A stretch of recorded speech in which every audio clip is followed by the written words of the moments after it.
बिस्मिल्लाहिर्रहमानिर्रहीम। अस्सलाम वालेकुम गाइस, आज का टॉपिक बहुत इंटरेस्टिंग होने जा रहा है क्योंकि आज का टॉपिक मैं टीच किए बगैर सबसे पहले क्वेश्चन से शुरू कर रहा हूँ। नॉर्मली मैं अगर कोई टीच कर दूँ तो फिर मैं सवाल पूछता हूँ, लेकिन इसका थोड़ा बहुत बैकग्राउंड क्योंकि आप लोगों को पता है, इसलिए I am today starting with a question. अगर मैं किसी बॉडी के मास को डबल कर दूं तो बताइए कि उसके मोमेंटम पर क्या फर्क पड़ेगा? डबल डबल डबल डबल हो जाएगा, टू भी हो जाएगा, मोमेंटम डबल हो सकता है। ये एक ऑप्शन है। यस, ये उस वक्त होगा जब वेलोसिटी कांस्टेंट हो, but there is another possibility as well कि ये स्क्वायर रूट 2 भी हो जाए।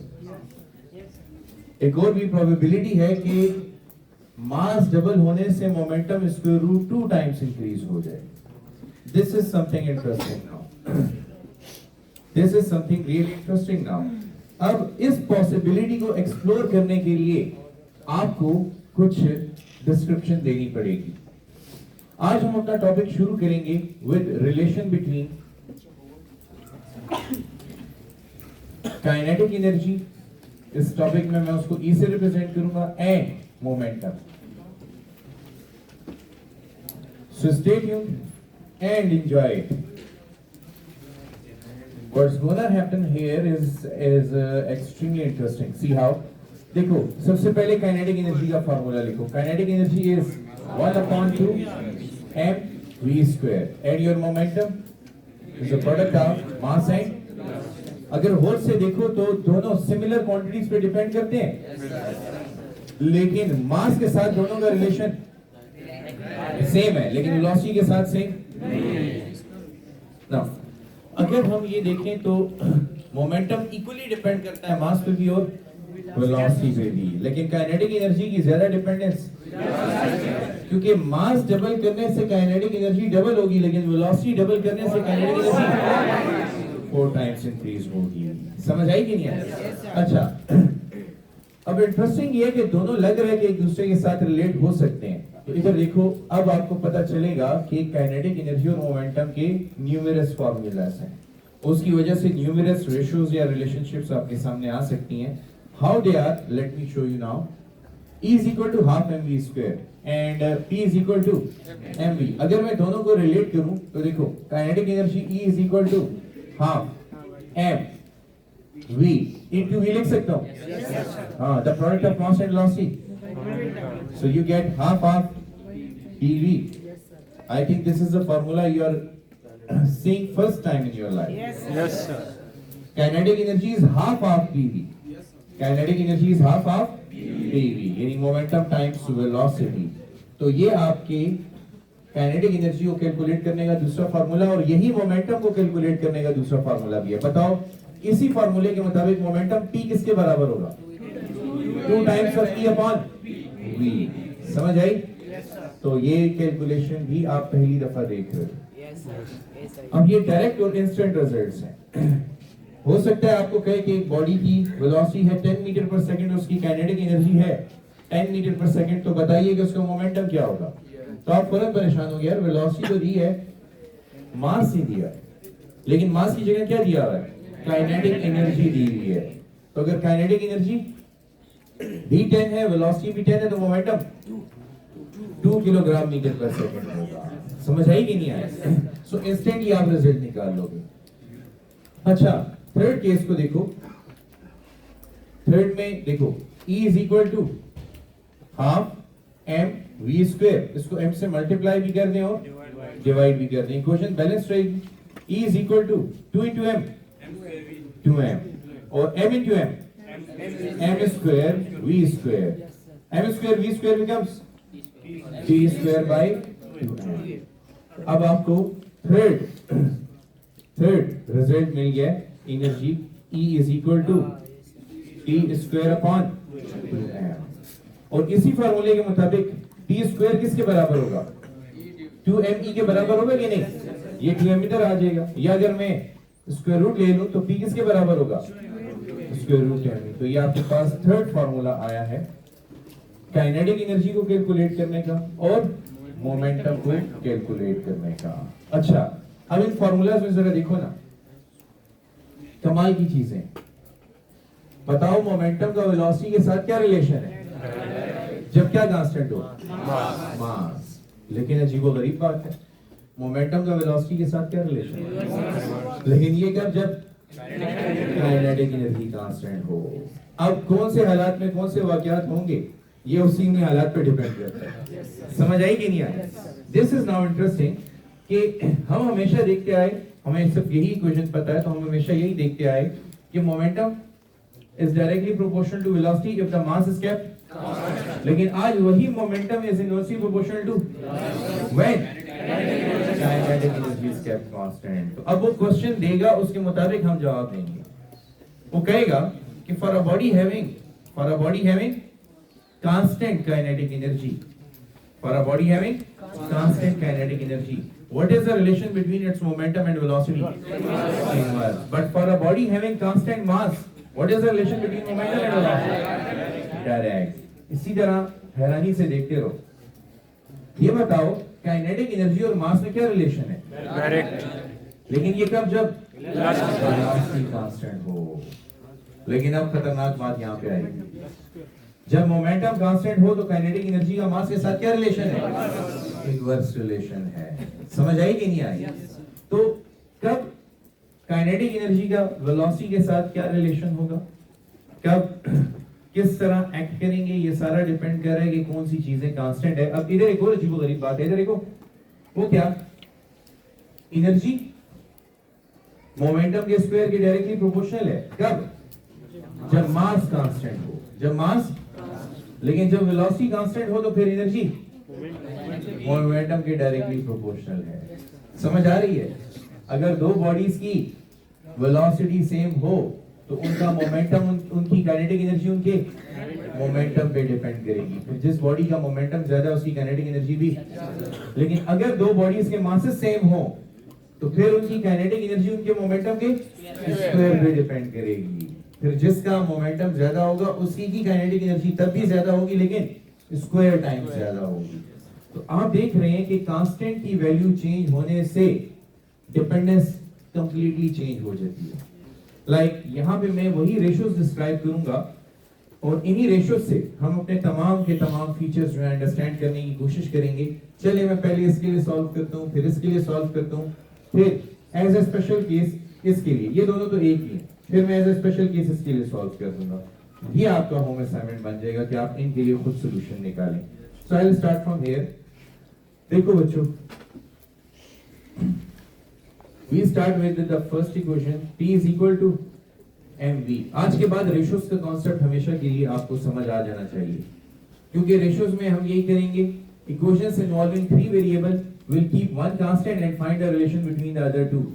मिसाल के तौर पे देखो, अच्छा अगर मैंने यहाँ पे आपको कह दिया कि केस ए मास कांस्टेंट है, तो बताओ for a constant mass momentum depends upon velocity. The greater the velocity the greater the, अगर वेलोसिटी को डबल करो तो मोमेंटम, वेलोसिटी को हाफ करो तो momentum. Okay, so the second thing is, अगर मैं रेशियो फाइंड कर लूं, एक सॉल्व करवाता हूं, P1 is equal to m v1 and P2 is equal to m v2। अब बताओ P1 by P2 किसके बराबर होगा?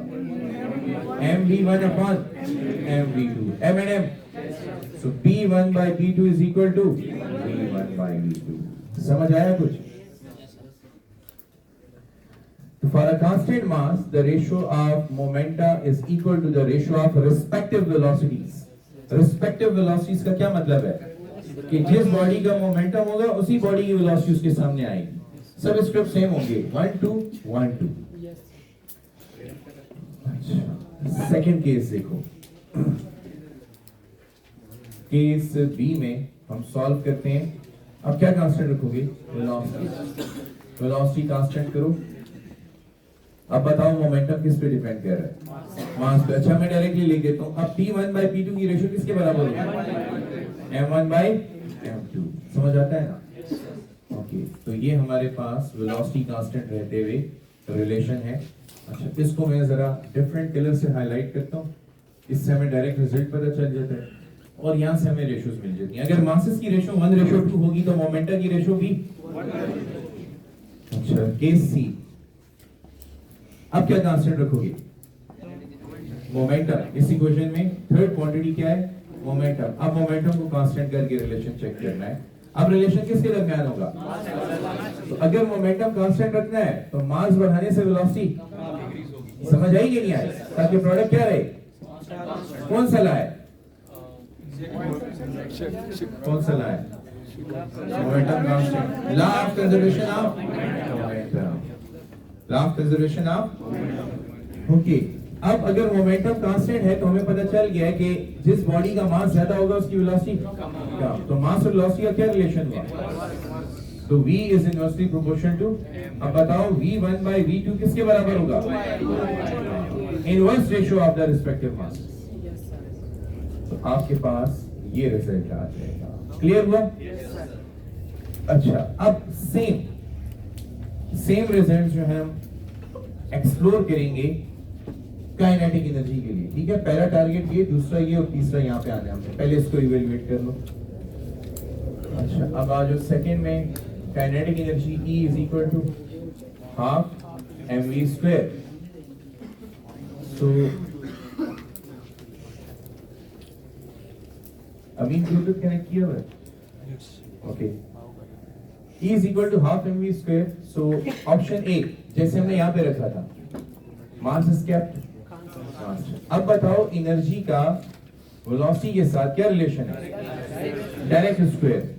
E is directly proportional to square of velocity. अच्छा, इससे हमें क्या पता चलता है कि वेलोसिटी को अगर डबल किया जाए तो काइनेटिक एनर्जी 4 टाइम्स ज्यादा हो। ये कब? जब मास क्या हो? ओके, इसके मुताबिक E1 by E2 रेशो किसके बराबर होगी? V1 by V2 whole square के। ठीक है। अच्छा, इसमें दूसरी टेक्निक भी सिखाऊंगा, परसेंटेजेस की। ठीक है, अभी नहीं छेड़ता क्योंकि this is a whole different story और परसेंटेजेस में एक नई टेक्निक है, बिल्कुल डिफरेंट है इससे। सो सिर्फ याद रखना है, इसी लेक्चर में हम वो भी कवर कर लेंगे इंशाल्लाह। अच्छा, सेकंड देखो, अब अगर वेलोसिटी कांस्टेंट हुई, अच्छा अब जबरदस्त चीजें शुरू होंगी। अच्छा, ऑब्जर्व इट। बताओ बच्चों, वेलोसिटी कांस्टेंट होते ही काइनेटिक एनर्जी किस पे डिपेंड करेगी? मास पे। तो बताओ अब ये रेशो E1 by E2 किसके बराबर होगी? M1 by M2। समझ आई कि नहीं आई? क्या हुआ, समझ आई कि नहीं? नहीं आई? खैर सोच लो। आ गई? अगर वेलोसिटी कांस्टेंट हो तो काइनेटिक एनर्जी किसके प्रोपोर्शनल है? तो फिर E1 by E2 किसके बराबर होगा? M1 by। ओ अच्छा, आप इस पे परेशान है कि मैंने P1 by P2 लिखा है। हाँ, इधर देखो क्या कांस्टेंट है, इधर देखो क्या कांस्टेंट है। कांस्टेंट वेलोसिटी हो तो मोमेंटम की रेशो किसके बराबर है? मासेस की रेशो के। तो मैंने इधर मासेस की रेशो लिखने की बजाय यानी M1 M2 लिखने की बजाय क्या लिख दिया? अब मैं आपके लिए सॉल्व भी कर देता हूं ताकि आपकी परेशानी खत्म हो जाए। ये बताओ, E प्रोपोर्शनल टू M, तो आप तो ये एक्सपेक्ट कर रहे हो ना, M1 by M2, और मैंने तो ये लिख दिया था ना। तो बताओ मैंने क्या गलत लिखा था? कुछ समझ आया? अब बताओ, काइनेटिक एनर्जी की रेशो मोमेंटम की रेशो के कब बराबर होगी? Yes, that is the point. जब वेलोसिटी कांस्टेंट होगी तो फिर काइनेटिक एनर्जी की रेशो मासेस की रेशो के बराबर होगी और मोमेंटम की रेशो भी। इसका मतलब कि काइनेटिक एनर्जी की ratio, if A is equal to B and B is equal to C, then A is equal to C, transitive property वही चल रहा है। इधर देखो, if A is equal to B, ये A है और ये B है, and B is equal to C, then A is equal to C। समझ आया? ट्रांजिटिव प्रॉपर्टी का ऐसे इस्तेमाल पहले पढ़ा था। Well done. चलो जी बेटा, हाफ तो कट जाएगा ना रेशो में। अगर आप इधर भी लिखोगे हाफ M, इधर भी हाफ M, तो कट जाएंगे। अच्छा बच्चों, अब केस सी में आ जाते हैं। केस सी में किसे कांस्टेंट रखोगे बताओ? काइनेटिक एनर्जी को। This is again going to be really interesting. अच्छा चलो ऊपर कर देता हूँ। काइनेटिक एनर्जी कांस्टेंट है, ये हेडिंग अपने साथ रखो, बाकी मैं यहाँ पे लिख रहा हूँ। अब बताओ इस इक्वेशन में अगर काइनेटिक एनर्जी कांस्टेंट रखनी है, ये क्या रखना है? कांस्टेंट। तो अब बताओ मास भरने पर वेलोसिटी को सैक्रिफाइस करना पड़ेगा। हाँ, तो अब बताओ कि इनमें क्या रिलेशन होगा? Inverse. So what should I write? v square is inversely proportional to m, या फिर v1 by v2 is equal to whole square is equal to m1, या फिर v1 by v2 is equal to square root m2 by। इसी से तो पता चलता है कि v is inversely proportional to square root m। कुछ समझे? नहीं समझे? अच्छा अब और से देखो। अच्छा फिर सरप्राइजिंग है ये, वेलोसिटी और मास के दरमियान क्या रिलेशन है? लेकिन कब? जब मोमेंटम कांस्टेंट हो। लेकिन जब काइनेटिक एनर्जी कांस्टेंट होगी, जब काइनेटिक एनर्जी कांस्टेंट होगी तो फिर velocity square root of mass की इनवर्सली प्रोपोर्शनल हो जाएगी। हैरान हो कि परेशान हो? दोनों हालात। परेशानी हटा दो, हैरानी जायज है, लेकिन परेशानी जायज नहीं है इस वक्त, क्योंकि बहुत से लोगों को ये पता भी नहीं है कि ऐसा होता है। आपको पता चल गया तो if you remember, practice makes a man perfect. Is it like this और नॉट? हाँ, तो फिर कैसे है? Practice makes a man perfect. अच्छा चलो ऐसे कर लो फिर। लेकिन रिमेंबर, परेशानी की बात उस वक्त थी जब आपको ये पता ना होता और आप एफएससी से निकल भी जाते और कभी ये किसी टेस्ट में आ जाता या आपके बोर्ड की एग्जाम में आ जाता। अब क्योंकि आपको ये तमाम चीजें पता चल चुकी हैं और ये सारा रेशो वाला एनालिसिस है, एक दफा इस एनालिसिस को सीख लें, for the rest of the first year and second year आपको ये चीजें बिल्कुल क्लियर रहेंगी कि किस किस्म के रिजल्ट्स किस किस्म के हालात में आते हैं। वो टोटली डिपेंड कर रहा होता है कि क्या चीज कांस्टेंट है, टोटली डिपेंड कर रहा होता है कि क्या चीज कांस्टेंट है। इसका लास्ट वर्जन देखें, ये हमारा थर्ड टारगेट है, E is equal to p square by 2m। E is equal to p square upon 2m। अब बताओ बच्चों, अगर मोमेंटम कांस्टेंट रखूं, केस ए, अगर मोमेंटम कांस्टेंट रखूं तो काइनेटिक एनर्जी किसके प्रोपोर्शनल है? डायरेक्टली या इनवर्सली? तो E is proportional to m, ठीक है, इनवर्सली प्रोपोर्शनल टू m। अब बताओ काइनेटिक एनर्जीज की रेशो किसके बराबर होगी? m2 by m1। This is now astonishing, क्योंकि प्रीवियसली आपने ये देखा हुआ है कि काइनेटिक एनर्जी मास पे कैसे डिपेंड करती है? डायरेक्ट रिलेशन में। लेकिन वो किन हालात में? जब वेलोसिटी कांस्टेंट हो। समझ आई? तो ये है वो केस, अगर वेलोसिटी कांस्टेंट तो एनर्जी और मास का डायरेक्ट रिलेशन होगा, लेकिन मोमेंटम कांस्टेंट तो फिर इनवर्स रिलेशन होगा। ये क्वेश्चन आपके टेस्ट में भी आ चुका है। बताओ मुझे, अगर मासेस की रेशो 1:4 हो तो काइनेटिक एनर्जी की रेशो क्या होगी? 4:1, the inverse of the ratio of the masses. ठीक है, और ये डायरेक्टली भी आ चुका है कि फॉर अ कांस्टेंट मोमेंटम, यानी two bodies of mass m1 and m2 have same momentum. दो बॉडीज हैं जिनके मासेस हैं m1 और m2, उनका मोमेंटम है सेम। तो बताओ उनकी काइनेटिक एनर्जीज की रेशो उनके मासेस की रेशो के साथ डायरेक्ट रिलेशन में होगी या इनवर्स रिलेशन में होगी? इनवर्स रिलेशन में। So this is the answer. Okay, अब इस इक्वेशन में हमने p को कांस्टेंट कर दिया। अब किसका नंबर है? m का नंबर है। ठीक है, सो इधर देखो, केस बी में अगर मास कांस्टेंट हो तो क्या होगा? So for a constant mass E is proportional to p square। Okay, बताओ अब E1 by E2 किसके बराबर है? P1 by P2 whole square की। समझ आई? यानी यहाँ पे काइनेटिक एनर्जी किसके प्रोपोर्शनल है? स्क्वायर ऑफ मोमेंटम के प्रोपोर्शनल है। कब? जब क्या कांस्टेंट हो? जब मास कांस्टेंट हो। लेकिन प्रीवियसली हम ये भी तो देख चुके हैं, अगर वेलोसिटी कांस्टेंट हुई तो फिर काइनेटिक एनर्जी किसके प्रोपोर्शनल होगी?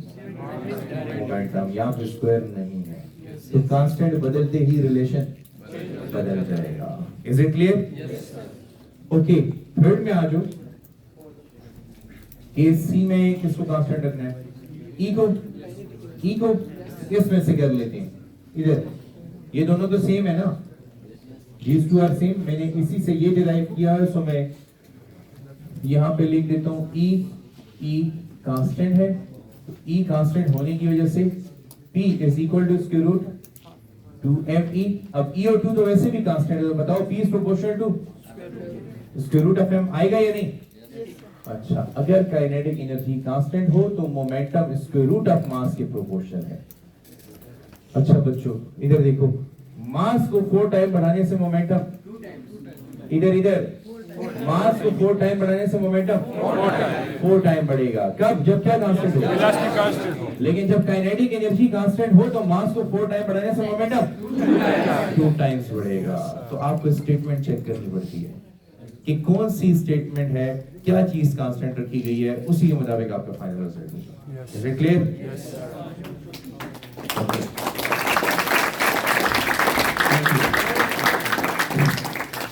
अच्छा, अब इसमें ये एक टेक्निक है रेशियोज की, आपके होमवर्क जाके करना है इसके ऊपर।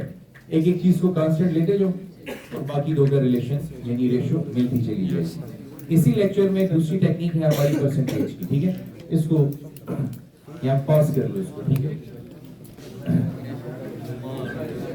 अच्छा, let's get ready for the percentage technique. Okay, ये बहुत ही इंटरेस्टिंग भी है, आपको करने में भी मजा आएगा। और फिर जैसे जैसे आप इसको, इसकी खासियत ये, जितना आप इसको ज्यादा करोगे ना उतना आपको ये आसान लगता जाएगा। और जब मैं इसको खत्म करूंगा ना तो आपको जुबानी फिंगरटिप्स से पता होगा कि अगर मोमेंटम कितने परसेंट बढ़ता है तो काइनेटिक एनर्जी कितने परसेंट इंक्रीज होती है। This is going to be the end. So let's start with something interesting. तो देखो, क्वेश्चन में आपको ये आएगा कि अगर किसी बॉडी का मोमेंटम इंक्रीज हो जाए बाय 10%, अगर किसी बॉडी का मोमेंटम इंक्रीज हो जाए बाय 10%, तो उसकी काइनेटिक एनर्जी में कितना इंक्रीज आएगा? ठीक है, क्वेश्चन समझ आया? क्योंकि वो बात कर रहे हैं किसी बॉडी का मोमेंटम, जिसका मतलब कि मास क्या है? वो एक बॉडी के ऊपर फोकस कर गया, एक बॉडी, तो इसका मतलब उसका मास कांस्टेंट। अगर उसका मोमेंटम 10% इंक्रीज हो तो उसकी काइनेटिक एनर्जी कितने परसेंट इंक्रीज होगी, ये हमें एक्सप्लेन करना है। ठीक है, अच्छा, अब ये रिलेशन है काइनेटिक एनर्जी और मोमेंटम के दरमियान। E is equal to p² by qm। हमने इस रिलेशनशिप के मुताबिक रिजल्ट निकालना है। ठीक है, E is equal to p² by 2m। चलो, आप फिलहाल वैसे ही एक गैस लो, अगर मोमेंटम 10% बढ़ा है तो काइनेटिक एनर्जी इन ऑप्शंस में से कितने परसेंट बढ़ी होगी? तो लेट्स से 5%, 10%, C 20% या D 21%? हाँ, go for a guess like, आपको जो लग रहा है बस आप वो कहें। ओके, मैं ऐसे करता हूँ, पोलिंग कर लेता हूँ, ठीक है, ताकि मैं सबको सुन सकूं। ऑप्शन ए वाले बच्चे हैं? ऑप्शन ए वाले बिल्कुल चंद बच्चे हैं ऑप्शन ए वाले। ऑप्शन बी वाले हैं? ठीक है, 10% वाले भी हैं। और ऑप्शन सी वाले बच्चे हैं? हाँ, ऑप्शन सी वाले भी हैं। ओके, ऑप्शन डी वाला है कोई? अच्छा, ऑप्शन डी वाले भी हैं। अच्छा, who is sure about his answer? 5%। देखो, 2 पे डिवाइड भी करोगे ना? मुझे पहले पता था तुम लोगों ने 2 पे डिवाइड किया होगा, गलत है।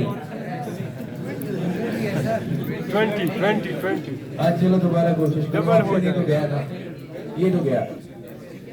चलो, हाँ, 10 या 21? 20। कौन से श्योर है? 20। घुमाओ, कौन से श्योर है? घुमाओ, कौन से श्योर है? 10% वाले हाथ खड़ा करें। श्योर है?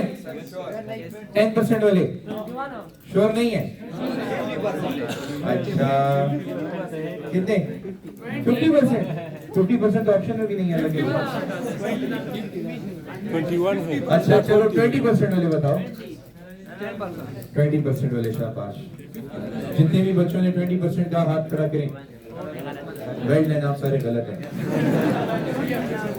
It was 21%।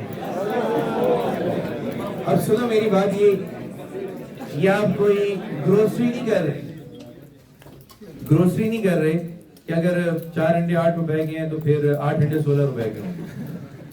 कि अगर यहाँ पर देखो आपने क्या किया, मैं बताता हूँ। कुछ बच्चों ने जिनके दिमाग में डायरेक्ट रिलेशन आ रहा था, उन्होंने क्या किया, 10% बोला, लेकिन उन्होंने देखा वो 2 पे डिवाइड भी हो रहा है, फिर उन्होंने 5% कर दिया। समझ आई? तो ये ऑप्शन मैंने उनके मुताबिक दिया। फिर कुछ बच्चों ने सोचा नहीं, 2 का इस फॉर्मूले के साथ ताल्लुक नहीं है ज्यादा, ये तो कांस्टेंट है फॉर्मूले में, तो जितने परसेंट ये बढ़े उतने परसेंट ये भी बढ़ जाए, तो मैंने उनके लिए 10% छोड़ दिया। फिर जिन बच्चों ने कहा नहीं, यहाँ पे जो स्क्वायर है तो 2 से मल्टीप्लाई कर दो। आई वंडर कि आप लोग स्क्वायर में 2 से मल्टीप्लाई क्यों कर रहे हैं? 100 क्यों नहीं कहा आप लोगों ने? 10 का स्क्वायर तो 100 होता है, तो आप लोगों में से कुछ 100 भी कह सकते थे, लेकिन स्टिल चलो उन्होंने 2 into 10 20 कर दिया। और इसकी तरफ बहुत कम बच्चे गए हैं, प्रॉबेबली उनको सोल्यूशन पता है। इसकी तरफ सिर्फ वही जा सकता है जिसको लॉजिक पता हो। फिजिक्स में अक्सर ये एक बात याद रखो, चारों ऑप्शन स्टूपिड नहीं होते, एक ऑप्शन करेक्ट होता है, 3 ऑप्शन स्टूपिड नहीं होते। वो रैंडमली नहीं दिए जाते, आपके माइंड का पूरा एनालिसिस करके कि एक बच्चा अगर ऐसे सोचे ये आंसर आ रहा है तो वो भी पढ़ा हो, ताकि ऑप्शन देखते ही वो कहे हाँ मैं ठीक हूँ। जैसे 5% वालों ने अपनी मर्जी का ऑप्शन उठाया, 10% वालों ने अपनी मर्जी का ऑप्शन उठाया, और 20% वालों ने अपनी मर्जी का। लॉजिक नहीं थी, आप उसकी डिटेल में नहीं गए कि ये कैसे आएगा, आपने माइंड में कैलकुलेशन की कि मुझे ऐसा लग रहा है इसलिए ऐसा आना चाहिए, तो फिर क्योंकि ऑप्शन में वो चीज मौजूद थी आपने फौरन पिक कर ली, हाँ मैं ठीक हूँ। अब अगर मैं किसी से लॉजिक पूछूं तो most of you will not have any logic behind it, solution नहीं पता होगा। फिजिक्स इसीलिए बहुत टफ हो जाती है और खतरनाक और सेंसिटिव सब्जेक्ट बन जाता है कि अगर आपको लॉजिक नहीं पता तो फिर आप इसमें आंसर तक कभी नहीं पहुंच पाएंगे। गैस नहीं चलता है यहाँ पे, फ्लूक्स काम नहीं करेंगे कभी भी, बहुत कम ऐसा होगा। अब मैं इसको स्टेप वाइज डिराइव करता हूँ कि ये कैसे हो रहा है। फिर आप लोग देखो कि 2-3 डेरिवेशंस के बाद आप लोगों को ट्रिक पता चल जाएगी कि ये क्यों हो रहा है, कैसे हो रहा है, और उसके बाद आपको शॉर्टकट पता चल जाएगा। उसके बाद फिर मैं इसको जनरलाइज करूंगा कि इस किस्म के रिलेशन से हर वक्त इस किस्म के रिलेशन से जनरली कैसे डील करो। सो लेट्स स्टार्ट। देखो बच्चों, मैं जो कुछ भी करूंगा ना यहाँ पे सॉल्यूशन में, मैं इस रिजल्ट को देखते हुए करूंगा। बताइए, जब बॉडी पर फोर्स नहीं लगी तो इनिशियली उसका जो भी मोमेंटम होगा वो 100% होगा। अच्छा, अब उसका मोमेंटम कितना इंक्रीज हुआ है? 10। तो ये फर्ज करो ये इनिशियल मोमेंटम है, इंक्रीमेंट कितना आया बोलो? 10% आया। अब बताओ फाइनल मोमेंटम कितना होगा? 110 हो जाएगा कि नहीं? Of which value? Initial value पे कितने परसेंट होगा? 110। देखो इनिशियल कितना था? 100। इंक्रीमेंट कितना आया? 10। तो फाइनल कितना हो जाएगा? 110% ऑफ विच वैल्यू? इनिशियल। इससे 110 निकालोगे। अगर यहाँ पे आप ये वैल्यू ना लिखो तो आपको क्या पता कि 110% कौन सी वैल्यू का? बताओ 2 का 100% क्या होगा? 2 को 100% इंक्रीज करो और आएगा ना? आएगा कि नहीं? मेरी बात आप अंडरस्टैंड करो। मैं जो वहां पे कह रहा था आपने पिक नहीं किया, मुझे एक एग्जांपल देनी पड़ेगी। 2 को 100% इंक्रीज करने का क्या मतलब है? उसके साथ एक और 2 ऐड करो। तो बताओ 2 का 100% क्या होगा? 3 का 100% क्या होगा? 6 का 100% क्या होगा? 12। अब मैं आपको ये ना बताऊं कि किस चीज का 100% फाइंड करना है, तो आप मुझे फिर रिजल्ट बता सकोगे? नहीं। जब मैं आपको कहता हूं ना कि 6 का 100% बताओ तो आप कहते हैं 12। जब मैं आपको कहता हूं 2 का 100% बताओ तो आप कहते हैं 4। जब मैं आपको कहूंगा कि मुझे अननोन क्वांटिटी का 100% इंक्रीज बताओ तो आपको क्वांटिटी नहीं पता तो इंक्रीज बता सकोगे? अब यहां पे मैं लिख दूं कि फाइनल मोमेंटम इज 110%, तो किसका 110%? इनिशियल। इसलिए मैंने यहां पे क्या लिखा? Initial value. फॉर एग्जांपल ये क्या है? ये 2 है, तो 2 का 110% यहां पे लिखोगे कि नहीं? 2 का 110% 2.2 आएगा। This is what I wanted to say in this result. अब समझ आई बच्चों? समझ आई? ओके, देखो this is your step number 1। कि पहले आप ये इक्वेशन बना लो कि मोमेंटम में जो इंक्रीज आया है वो इनिशियल मोमेंटम के मुकाबले में कितना है। इस केस में कितना है? 110%। ओके, अब सेकेंड स्टेप, इधर देखो, अब मुझे जाना है मोमेंटम से काइनेटिक एनर्जी में। तो मोमेंटम से काइनेटिक एनर्जी में जाने का रास्ता इस नक्शे में लिखा हुआ है। इस नक्शे के मुताबिक पहले मोमेंटम को क्या करना पड़ेगा, फिर किस पे डिवाइड करना पड़ेगा? 2m पे। तो वो क्या बन जाएगा? तो मैप मिल गया हमें। मैप में दोबारा देखो, इस मैप के मुताबिक अगर आप मोमेंटम को काइनेटिक एनर्जी में कन्वर्ट करना चाहते हो तो पहले क्या करना पड़ेगा? फिर उसको 2m पे डिवाइड करना पड़ेगा। तो फिर वो क्या बन जाएगी? ओके, देखो अब मैं स्टेप 2 में ऐसा करने लगा हूं कि क्योंकि मैंने स्क्वायर लेना और 110 का स्क्वायर जरा मेरे लिए मुश्किल हो जाएगा। 110 का स्क्वायर, तो मैं इसको छोटा करता हूं। कैसे छोटा करता हूं? परसेंटेज से निकाल के। 110% डिवाइडेड बाय 100%। चलो कैंसिलेशंस करके बताओ क्या आएगा? PF इज इक्वल टू, ये परसेंट से कैंसिल होगा, ये 0 0 और 1.1 आएगा कि नहीं? तो 1.1 ऑफ PI। अब इस छोटे नंबर का स्क्वायर लेना जरा आसान होता है, इसलिए मैंने उसको छोटा कर दिया। 110 का स्क्वायर लंबा हो जाएगा काम अगर थ्योरेटिकली भी करोगे, लेकिन 1.1 का स्क्वायर बहुत आसान है। अच्छा, 1.1 का स्क्वायर सिखा दूं? 1.1 का स्क्वायर 1.21। अच्छा, और आसान कर दूं? ये तो आपने से बहुत को समझ भी नहीं आया होगा कि कैसे 1.1 का स्क्वायर 1.21। पहले छोड़ो, आसान करो। ये बताओ 11 का स्क्वायर 121। 11 का स्क्वायर 121। तो फिर बताओ 1.1 का स्क्वायर 1.21। टेक्निक समझ आई है? मैंने 1.1 को क्या कंसीडर कर लिया? 11। समझ आई? उसको 10 टाइम्स बढ़ा दिया। 11 का स्क्वायर 121। तो 121 को दोबारा डिवाइड कर देंगे, उसको स्टेप डाउन करवा देंगे, नतीजा क्या होगा? 1.21। ओके, तो अब मैं स्क्वायर करता हूं। तो PF square is equal to 1.1 square of PI square. Is it clear? Clear? Okay बच्चों, देखो अब look at it. Final momentum का square is equal to 1.21 initial momentum का स्क्वायर। ठीक है? अच्छा, अच्छा ऐसा करो, इसी स्टेप में रहते हुए इसको वापस परसेंटेज में कन्वर्ट कर देते हैं। PF square is equal to 1.21 multiply with 100% of PI square. बताओ क्या आएगा? तो PF square is equal to 121% of PI square. Fourth step में ऐसा करो कि इसको किस पे डिवाइड करो? 2m पे, ताकि ये किस में कन्वर्ट हो जाए? काइनेटिक एनर्जी में। तो ये 121% PI स्क्वायर अपॉन 2m। अब बच्चों बताओ ये क्वांटिटी क्या कहलाती है? Final momentum. ये फाइनल काइनेटिक एनर्जी। ये क्वांटिटी क्या कहलाएगी? Initial kinetic energy. So the result is EF is equal to 121% of PI। समझ आई? जी लाता हूं, ऊपर ले आता हूं, डोंट वरी। लास्ट स्टेप है, बस थोड़ा सा कंप्रोमाइज कर लो। अब ये देखो, ये बताओ ये इनिशियल मोमेंटम कितना था? इंक्रीमेंट कितना आया? तो फाइनल कितना हुआ? 110। अब बताओ फाइनल काइनेटिक एनर्जी कितनी है? 121। तो बताओ इंक्रीमेंट कितना होगा? 21%।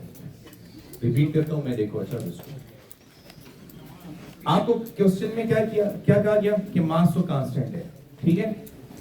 अगर मोमेंटम में 10% इंक्रीज आए तो काइनेटिक एनर्जी में परसेंटेज इंक्रीज कितना होगा? आपको पता चल गया कि एनर्जी, मोमेंटम और मास का ये रिलेशनशिप है। तो ऑप्शंस को मद्देनजर रखते हुए आपने सॉल्यूशन शुरू कर दिया। इनिशियली मोमेंटम क्या था? 100। इंक्रीज कितना आया? 10। फाइनल कितना हुआ? 110। अब इसको क्या करोगे? परसेंटेज से निकालोगे। तो किस पे डिवाइड करोगे? 100% पे। रिजल्ट क्या आया? 1.1। ये स्टेप मैंने क्यों किया कि 110 का स्क्वायर मुश्किल होगा और 1.1 का स्क्वायर।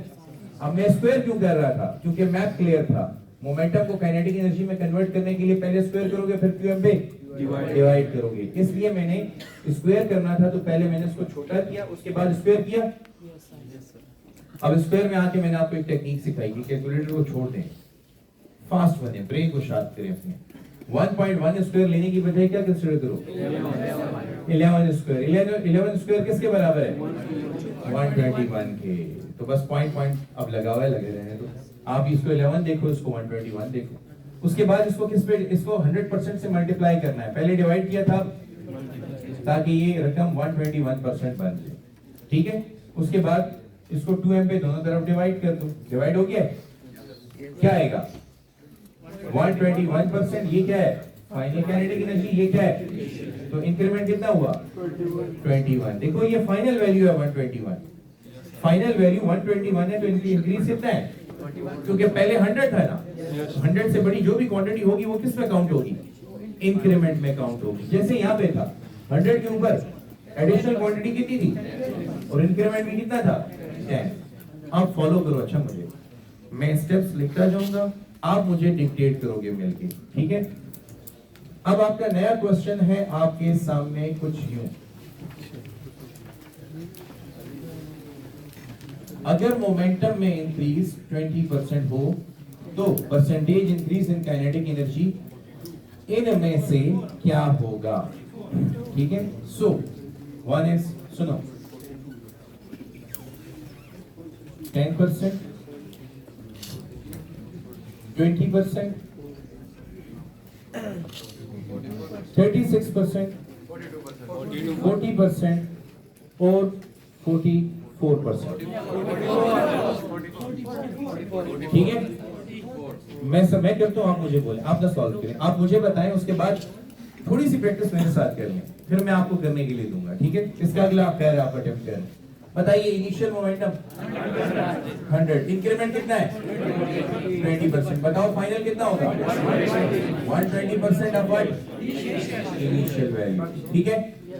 अच्छा, अब ये पहला स्टेप हो गया, दूसरा स्टेप क्या आएगा, 1.2 आएगा कि नहीं। अब हमने सीख लिया, हमने 100% पे डिवाइड किया, बस डायरेक्ट रिजल्ट बताएंगे। तीसरा step, pf square is equal to 12 का स्क्वायर 144 ऑफ pi, समझ आई। अब क्या करोगे, pf स्क्वायर को 12 पे डिवाइड करो, इसको 144% लिख दूं, समझ आ रही है। अब बताओ क्या आएगा, pf is equal to 144% of pi, so the increment is, अच्छा जस्ट एक दफा ही आपने किया और स्पीड आपकी कितनी बढ़ गई है, समझ आई। फिर भी मैं करूं,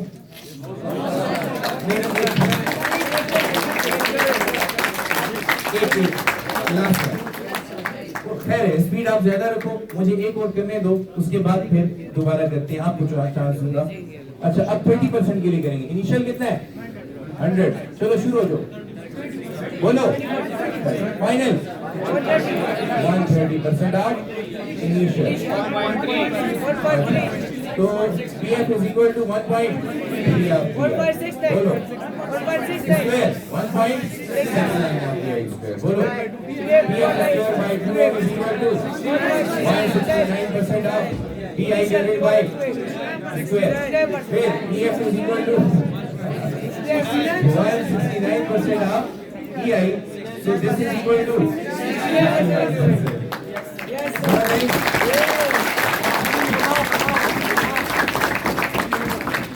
अच्छा 40% के लिए आप करें, 40% के लिए कर दो बस, मैं बैठ सकता हूँ 96, एक ने कर ली, 40% के लिए कॉपी पे करो, सॉल्व वाली जल्दी करो,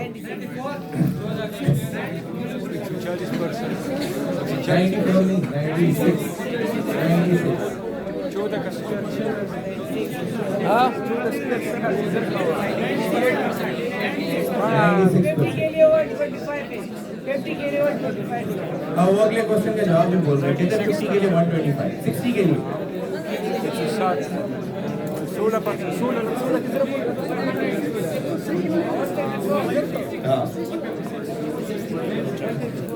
56, अभी यही मैंगो शॉर्टकट में बता 156। अच्छा सुनो, while you are solving for 40, क्या नाम है आपका, Saeedullah, while you are solving for 40, Saeedullah ने मुझे कहा सर 50 के लिए 125% होगा, फिर मैंने कहा ऐसा कि चलो 60 के लिए निकाल लो, तो उसने कहा 156% होगा। ये इतनी तेजी से कैसे कर रहा है, इसको कुछ तो पता चल गया, वो मैं आपको बताता हूँ क्या है। वो आपके सामने लिखा है लेकिन आपने रियलाइज नहीं किया। अब ये देखते ही खत्म हो जाएगा। इधर देखो मुझे जरा, मैंने ये 3 सॉल्यूशन लिखे हैं। इधर देखो बच्चों, लेफ्ट राइट देखने की जरूरत नहीं है। इंक्रीमेंट कितना है 10, तो फाइनल वैल्यू 110। 110 में 10 को छोड़ दो, ये क्या है 11। 11 का स्क्वायर 121। 11 का स्क्वायर 121, तो इंक्रीमेंट कितना हुआ 21। दोबारा देखो, इंक्रीमेंट कितना है, फाइनल कितना हुआ 120। ये क्या है 12। ये क्या है 12 का स्क्वायर 144, तो इंक्रीमेंट कितना हुआ 44। दोबारा देखो, इंक्रीमेंट कितना है 30, फाइनल वैल्यू 130, तो किसका स्क्वायर 13 के स्क्वायर, इंक्रीमेंट कितना हुआ 69।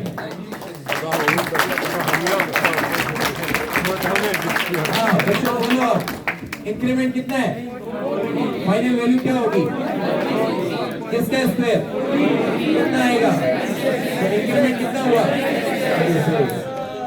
गुड, बोलो इंक्रीमेंट अगर 50 है तो फाइनल वैल्यू 150%, तो किसका स्क्वायर 15 का स्क्वायर, 15 का स्क्वायर 225, तो इंक्रीमेंट कितना हुआ 125।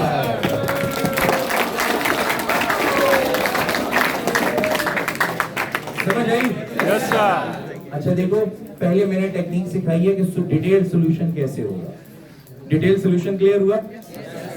उसके बाद मैंने टेक्निक सिखाई कि आप शॉर्टकट कैसे लेके आ रहे हो। एक्चुअली आप स्क्वायर करके और एडिशनल वैल्यू 100 से माइनस, यानी स्क्वायर करके फाइनल वैल्यू को 100 से सब्ट्रैक्ट कर देते हो। स्क्वायर करके फाइनल वैल्यू को 100 से सब्ट्रैक्ट। अब जुबानी हो सकता है? Yes sir. अब ये थे इंक्रीज के क्वेश्चन, इसको मैं मॉडिफाई भी करके दूंगा। डिक्रीज के क्वेश्चन सीखने अब हम, ठीक है? अब डिक्रीज की तरफ चलते हैं। अब आप ऐसा कर सकते हो ना, 10, 20, 30, 40, 50, 60, 70, 80, 90, 100 तक जाके ये सारी वैल्यूज खुद कर सकते हो आप। अब मैं आपको डिक्रीज की टेक्निक सिखाता हूँ, लेकिन प्रोसीजर यही रहेगा। मुझे उम्मीद है कि आप लोग कर जाओगे, ठीक है? सो उसके लिए मेथड, अगर लेट से 15, 16, 17% आ गया ना, तो फिर आपने मेथड फॉलो करना है। फिर आपको कैलकुलेटर की जरूरत पड़ेगी। लेकिन आज तक आपके किसी भी टेस्ट में स्पेशल वैल्यूज के अलावा कोई वैल्यू नहीं आई। अगर कोई वैल्यू आती है तो फिर उसके लिए आपको हाईली कैलकुलेटर के ऊपर डिपेंड करना पड़ता है और उसमें बहुत टाइम लगता है। सो ऐसे क्वेश्चन नहीं आते। इसलिए आपने सिर्फ इन स्पेशल वैल्यूज के लिए याद रखना है। सॉल्यूशन तो मैंने करवा दिया ना। अब अगर बड़ी बदकिस्मती हुई, ये टेस्ट में आया, तो मैं आपकी जगह अगर टेस्ट में हूं तो ऐसा क्वेश्चन सबसे आखिर में करूंगा, क्योंकि it will take a lot of time for calculation. तो मैं उसको आखिर के लिए छोड़ दूंगा कि मैं उसको मैन्युअली कैलकुलेट करके फाइनल रिजल्ट बताऊं। ओके, अब देखो बच्चों, फर्ज करो कि इनिशियली जो मोमेंटम है वो कितना है 100%। अब मोमेंटम में डिक्रीज कितना आया 20%। बताओ फाइनल मोमेंटम क्या होगा? Yes 80% of initial. अब चलते जाओ मेरे साथ, मेथड वही है। अच्छा बताओ, पहले दूसरे स्टेप में क्या करोगे? ये पहला स्टेप था, 100% पे डिवाइड करोगे, तो 80% डिवाइडेड बाय 100%, रिजल्ट क्या है 0.8। और ऐसे रिजल्ट हमें यहीं पे मिल जाता है, लेकिन विल गो विद इट, ठीक है? अब बताओ क्या करोगे? Square, PF square is equal to, ये 0.8 नहीं है, ये सिर्फ 8 है, तो क्या आएगा 0.64 ऑफ पीआई स्क्वायर। अब किस पे डिवाइड करोगे? मल्टीप्लाई पे डिवाइड करोगे, और किससे मल्टीप्लाई करोगे? 100% से मल्टीप्लाई कर दोगे, ठीक है? तो रिजल्ट क्या आएगा 54% आ जाएगा। समझ आई? अच्छा अब बताओ फिफ्थ वैल्यू, ये किसके बराबर है? ई है। ये किसके बराबर है? ई आई के बराबर है। नाउ इट्स ट्रिकी, जरा सोच समझ के जवाब देना। बताओ काइनेटिक एनर्जी में कितना डिक्रीज आया? 36%। काइनेटिक एनर्जी में कितना डिक्रीज आया? 36%, क्योंकि इनिशियली कितनी थी 100, तो डिक्रीज कितना हुआ 36।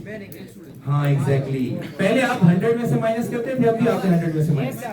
देखो इधर देखो, ये क्या था 144 माइनस 100 44। अब 100 minus 64 36। So the decrease in kinetic energy is how much percent?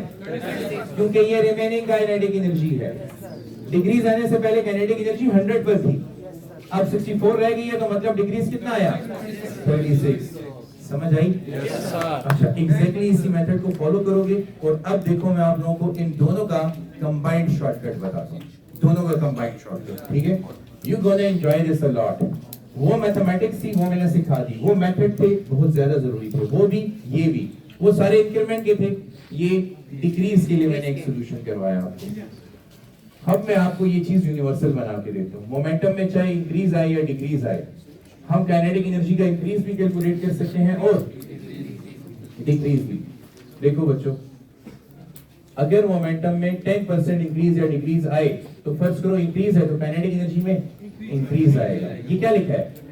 10। इधर देखो 10 लिखा है तो 10 प्लस 10, 10 प्लस प्लस पहला डिजिट क्या है? 1, तो 1 into 1, 10 plus 10 1 into 1 1, 20 plus 1 21%। Check करो ऐसा था या नहीं? 10% के लिए ये सॉल्व किया था, रिजल्ट 21%। अब अगर मोमेंटम में इंक्रीज 20 हो तो क्या करोगे? Plus 2 into 2 is equal to 44 आ रहा है कि नहीं? चलो बताओ 30 के लिए क्या करोगे? 30 plus 30 plus is equal to 69। समझ आई? Yes sir. चलो एक और भी कर लो, चलो 40, तो 40 plus 40 plus 4 into 4 is equal to 96। वो स्क्वायर वाले चक्कर से जरा निकल गए, जो बच्चे स्क्वायर नहीं ले सकते यहाँ पे आ जाए। समझ आई? क्योंकि आगे बढ़ोगे तो 11 का स्क्वायर 121, 12 का स्क्वायर 144, 13 का स्क्वायर 169, 14 का स्क्वायर 196, 15 का स्क्वायर 225, 16 का स्क्वायर 226, 17 का स्क्वायर 289। सिर्फ एक ही बच्चा बोला है। अब आप 18 पे जाओगे, 19 पे जाओगे तो बहुत कम लोगों को पता होगा। तो जिनको स्क्वायर लेने में प्रॉब्लम है वो फिर इधर आ जाए। समझ आई?